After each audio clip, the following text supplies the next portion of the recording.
আলোচনা করব সেটা হচ্ছে তোমার RDSDB, ঠিক আছে। তার মানে এটা কি রিলেশনাল ডেটাবেস সিস্টেম, ঠিক আছে, রিলেশনাল ডেটাবেস সিস্টেম।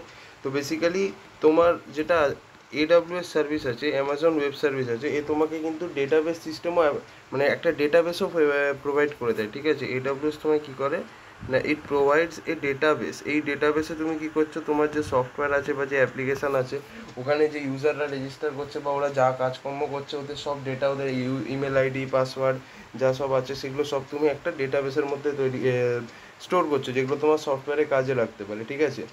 তো এটাকে কে ম্যানেজ করছে, এই ডেটাবেসের যে সার্ভিসটা যেটা ইউজারকে প্রোভাইড করা হচ্ছে, এটাকে কিন্তু AWSই ম্যানেজ করছে, ঠিক আছে, ম্যানেজড বাই AWS।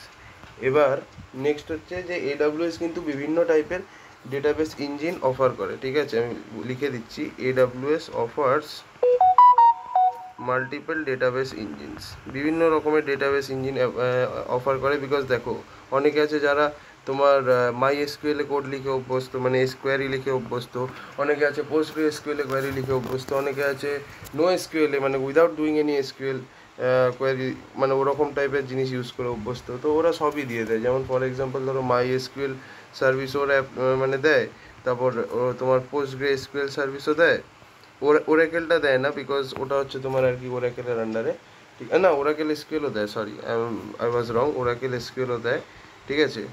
আর তোমার NoSQLও দেয়, যেখানে আমাদের কোনো কোড লিখতে লাগে না, পাতি কথায়, ঠিক আছে। প্লাস আমরা NoSQL অনেক রকমের জিনিসপত্র স্টোর করতে পারি, মানে পিকচার, ভিডিও, অডিও সবই স্টোর করতে পারি ডেটাবেসের মধ্যে, মানে এটা ট্র্যাডিশনাল ডেটাবেসের থেকে একটুখানি আলাদা, ঠিক আছে। তো এই হচ্ছে গল্প।